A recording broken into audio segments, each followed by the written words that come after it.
तो ये भाई आप लोगों से रिक्वेस्ट है हाथ जोड़ के, अगर आप किसी जानवर का कुछ भला नहीं कर सकते, उनको कुछ खिलाने पिलाने को नहीं दे सकते हैं, तो कम से कम ये सब ना करें। वो बेजुबान है और बद्दुआ बहुत असरदार होती है उनकी, तो ये ना करें। आपके सामने जीती जाती मिसाल है, ये प्योर वेजिटेरियन है। Why है कि प्रॉपर प्रोटीन नहीं मिलता है जो वेज डाइट करते हैं? एब्सोल्युटली गलत इन्फॉर्मेशन है कि आपको नॉन वेज से अच्छा प्रोटीन मिलता है और वेजिटेरियन खाना से प्रोटीन नहीं मिलता है। मैं जानवरों से बहुत प्यार भी करता हूँ जी। जानवरों के लिए फैक्ट्री फार्मिंग जिसे बोलते हैं, जानवरों को खिलाते हैं, फिर जानवरों को मारते हैं खाने के लिए, क्योंकि प्रोटीन वहां से मिलता है। लेकिन जानवर को प्रोटीन कहाँ से मिलता है? वही घास और पेट से, राइट। बिस्मिल्लाहिर्रहमानिर्रहीम। अस्सलाम वालेकुम दोस्तों, एक महेंद्र कुमार नामी हिंदू लड़का जब डॉक्टर जाकिर नाइक साहब से सवाल करने आता है तो कहता है कि मेरा पहला सवाल गैर सब्ज़ी खोर यानी सब्ज़ी के अलावा खानों के बारे में है, जिनके खाने की इस्लाम में इजाज़त है। मसलन गोश्त वगैरह भी इस्लाम में खाने की इजाज़त है। मुझे ये बताएं कि जानवर भी तो एक ज़िंदा मखलूक हैं, तो क्या आप इस अमल को जुल्म नहीं समझते जब आप उन्हें ज़बह करते हो सिर्फ खाने के लिए? मेरा दूसरा सवाल ये है कि इस्लाम में क्या सब्ज़ी के अलावा और खाने खाना लाजमी है, और क्या जो शख्स सिर्फ सब्ज़ी खाता है तो क्या वो इस्लाम पर पूरा अमल कर रहा है? Hello, Dr. Zakir Naik. My name is Mahendra Kumar, and I am by qualification MBA and work for Thomas Cook at Ford. My question is regarding non-vegetarian foods. It is allowed in Islam. Animals are living beings. So don't you think that it is violence? And my second question is that, is it compulsory in Islam to have non-veg food, and can a pure vegetarian person can follow Islam? तो जाकिर नाइक साहब उसे जवाब में कहते हैं कि अगर एक मुसलमान महज सब्जियों पर ही इक्तिफा करता है तो भी वो एक निहायत अच्छा मुसलमान बनकर ज़िंदगी बिता सकता है। गोश्त खोरी किसी भी मुसलमान पर फ़र्ज करार नहीं दी गई। फिर आपने मज़ीद फरमाया कि कुरान मजीद मुसलमानों को गोश्त खोरी की महज इजाज़त देता है। Mr. Mahesh Kumar has asked a very good question. He said that in Islam you all have non-veg food, you all kill animals. Why does Islam give permission to kill living creatures? And can a Muslim be a pure vegetarian? Brother, before I answer the question, I'd like to tell you, a Muslim can be a very good Muslim even by being a pure vegetarian. It is not compulsory in Islam that you should have non-veg food. It's not compulsory. But since Allah says in the Quran and gives permission. और आपने कुछ कुरानी आयात का हवाला भी दिया। आपने कहा कि कुरान मजीद की सूरत माइदा की पहली आयत में इरशाद बारी ताला है, तुम्हारे लिए चरने वाले मवेशी हलाल कर दिए गए हैं बजुज उनके जो तुम्हें पढ़कर सुनाए जाते हैं। आपने मजीद कहा कि अल्लाह ताला कुरान मजीद की सूरह नहल की आयत नंबर 5 में इरशाद फरमाता है, और मवेशियों को भी उसी ने पैदा किया, उनमें तुम्हारे लिए सर्दी से बचाओ और बहुत से दूसरे फायदे हैं, और उनमें से बास को तुम खाते भी हो। फिर आपने सूरत अल-मुमिनून की आयत नंबर 21 का हवाला देते हुए कहा, और तुम्हारे लिए चौपायों में भी इबरत है कि जो उनके पेटों में है उससे हम तुम्हें दूध पिलाते हैं, और तुम्हारे लिए उनमें और भी बहुत से फायदे हैं, और बास को तुम खाते भी हो। Says in the Quran and gives permission for a person to have non-veg food. In Surah Ma'idah chapter number 5 verse number 1 it says that eat of the four-footed animals which have been made lawful for you. It's mentioned Surah Nahl chapter 16 verse number 5 that you can eat the meat of the cattle. It's mentioned Surah Mu'minun chapter 23 verse number 21 that in the cattle we give you a drink which is good for the humankind, and of the meat you can eat.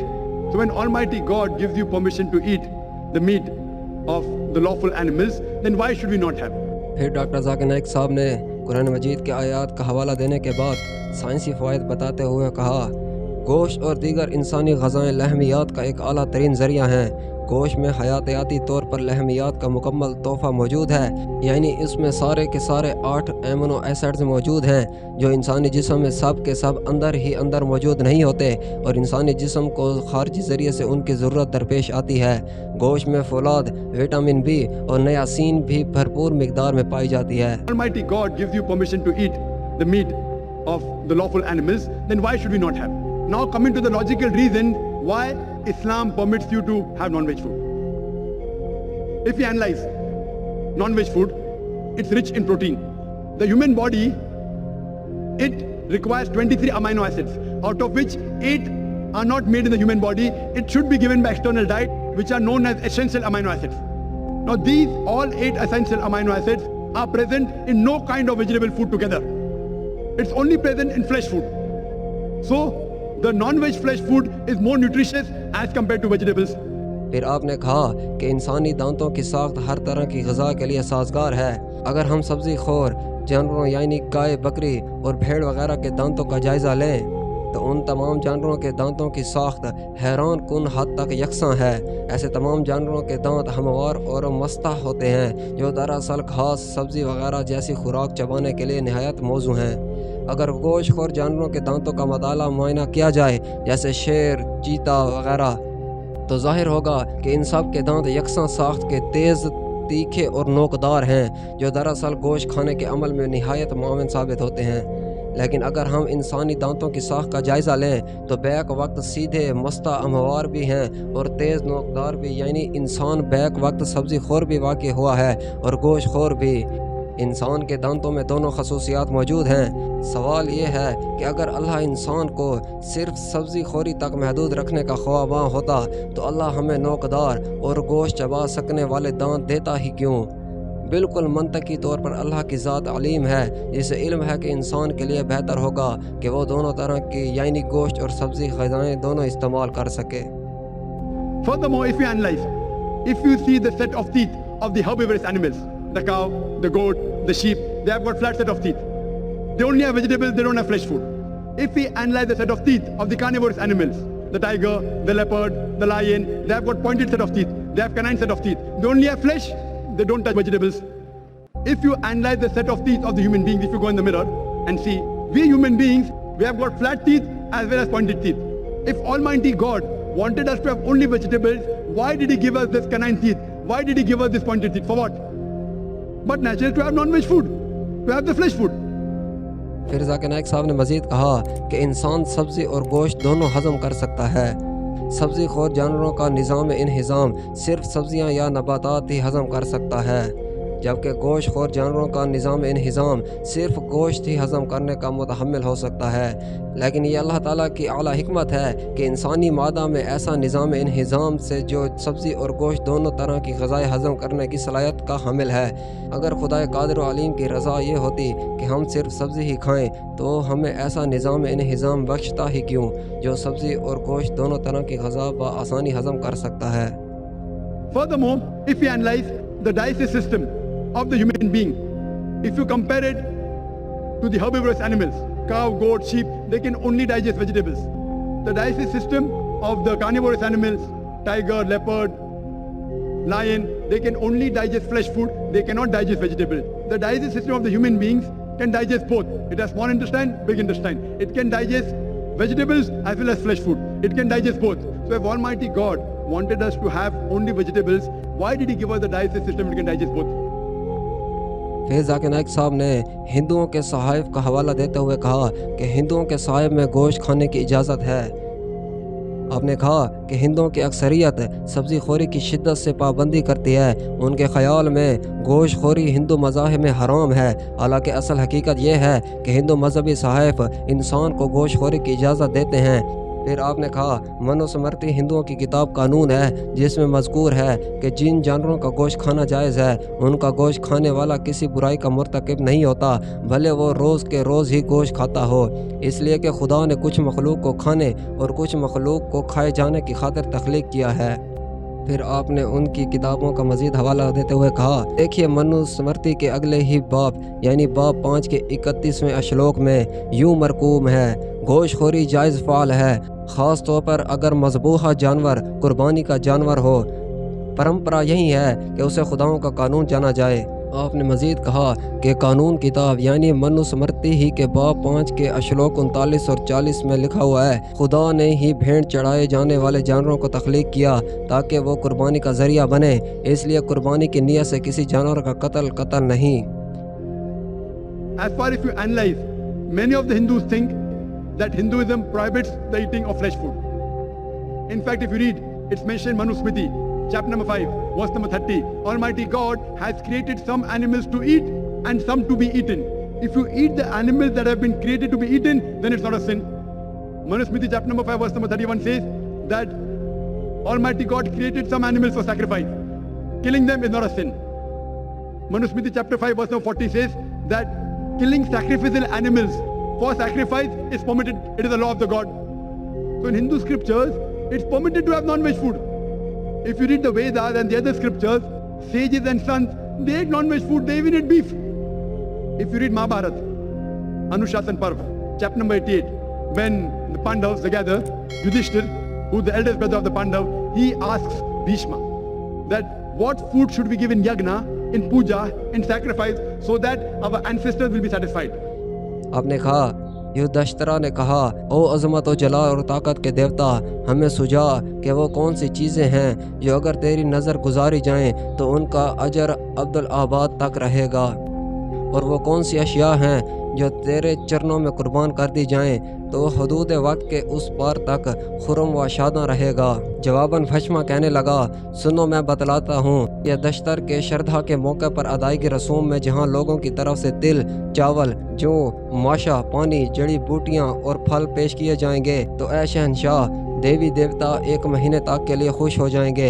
अगर मछली का मांस भेंट चढ़ाया जाए तो पुरलोक के बासी श्रद्धा के दिन से लेकर 2 महीने तक हंसी खुशी रहते हैं। अगर भेड़ बकरियों का गोश्त उनकी नज़र कर दिया जाए तो वो 3 माह के अरसे के लिए शांति पा जाते हैं, और खरगोश का मांस उन्हें 4 महीनों के लिए खुश रखता है। बकरी का खास मांस 5 महीने, सूअर का गोश्त 6 और परिंदों का गोश्त उन्हें 7 महीने के लिए शांत और खुश रखता है। पर शाता हरनों के कुर्बानी से वो 8 माह के लिए मुतमईन रहते हैं। गाविया के गोश्त से वो 10 महीने तक के लिए शांति पा जाते हैं, जबकि भैंस की भेंट उन्हें 11 महीने तक के लिए शादा रखती है। और अगर बड़े गोश्त यानी गाय वगैरह ही की नज़र गुजारी जाए तो श्रद्धा के मौका पर शोरगबाश होने वालों की रूहें और देवी देवता पूरे 1 साल के लिए शादा और फरहां रहते हैं।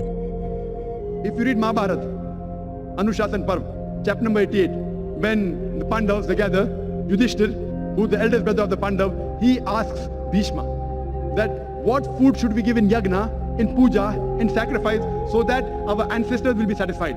So Bhishma replies that if you give herbs and shrubs and vegetables, our ancestors will be satisfied for 1 month. If you give them fish, for 2 months. If you give them meat, for 3 months. If you give them hair, for 4 months. If you give them goat, for 5 months. If you give them bacon, for 6 months. If you give them birds, for 7 months. If you give them deer, for 8 months. And the menu continues, big menus there. It says if you give buffalo, for 11 months. If you give the flesh of cow, our ancestors will be satisfied for 1 full year. And if you give red meat of goat or meat of rhinoceros, they'll be satisfied inexhaustibly. फिर doctor Zakir Naik साहब ने मज़ीद कहा कि कुछ मज़ाहिब जानदार मखलूक़ात के ख़ात्मे के मुकम्मल मुखालिफ हैं, इसलिए उनके ग़िज़ाई क़वानीन में सिर्फ़ और सिर्फ सब्ज़ी खोरी को इख्तियार किया गया है। अज़्म अतीक में लोगों का गुमान था कि पौधे कोई जानदार मखलूक नहीं। आज ये आलमगीर हकीकत साबित शुदा अमर है कि नबातात में भी जानदार होते हैं, लिहाजा वो लोग जो गोश्त से मुकम्मल परहेज़ रखे हुए हैं उनकी ये मंतक के पौधे ज़िंदा मखलूक नहीं हैं अधूरी और हकीकत से बाईद है। आपने कहा कि हत्ता के पौधों को भी एहसास दर्द हो सकता है। आपने कहा वो लोग जिन्होंने गोश्तखोरी के ख़िलाफ़ कमर नबातात बांध रखी है, ये दलील भी पेश करते हैं कि देखें भाई, पौधे तो एहसास दर्दी से आरी हैं, उन्हें दर्द का एहसास ही नहीं होता। इस मंतक की रूह से किसी पौधे को मार डालना कम अज़ कम किसी जी हयात हैवान को मार डालने की निस्बत छोटा जुर्म है। मगर आपने कहा कि आज की साइंस अक़दा कुशा है कि पौधों में भी दर्द महसूस करने की सलाहियत मौजूद है। दरअसल किसी पौधे की फरियाद और फ़ग़ां का इंसानी सतह समात तक आना या सुनाई देना मुश्किल होता है। दरअसल ये इंसान की हिस्से सामिया की तहदीद के बायस होता है, जो 20 से लेकर 20,000 मेगा हर्ट्ज़ तक की आवाज़ सुन सकने की सलाहियत रखती है। इस हद यानी 20 से 20,000 मेगा हर्ट्ज़ से कम या ज़्यादा की आवाज़ इंसानी समात में समाने से कासिर है। आपने मज़ीद कहा कि ताज़ा तरीन तहकीकात के मुताबिक पौधे खुश और उदास भी हो जाते हैं, पौधे चीखते और पुकारते भी हैं। ऐसी जानदार मखलूक़ात का कत्ल जो 2 हवास कम के हामिल हों कोई कमतर जुर्म नहीं है। So according to Hindu scriptures, eating non-veg is not a sin. It is because many of the Hindus were being influenced by the Ahimsa philosophy of not killing any living creature. They started accepting it. But even this philosophy of Ahimsa, as you said, that killing living creature is a sin. Brother, do you know that even plants have got life? Do you know that, brother? So if you say killing living creatures is a sin, killing a plant is also a sin. So why do you have plants? Agree. Very good. Furthermore, There are some people who say, okay, brother Zakir, I agree that plants have got life, but the plants can't feel pain. Therefore, killing a plant is a lesser sin as compared to killing an animal. The point to be noted is that today science has advanced and we have come to know even the plants can feel pain. But the cry of the plant cannot be heard by the human being because human beings hear, the frequency that they hear is from 20 cycles per second to 20,000 cycles per second. Anything below and above this range you cannot hear. So there was a farmer in America who converted the cry of the plant into the human frequency, and you could come to know when the plants were crying, when they wanted water.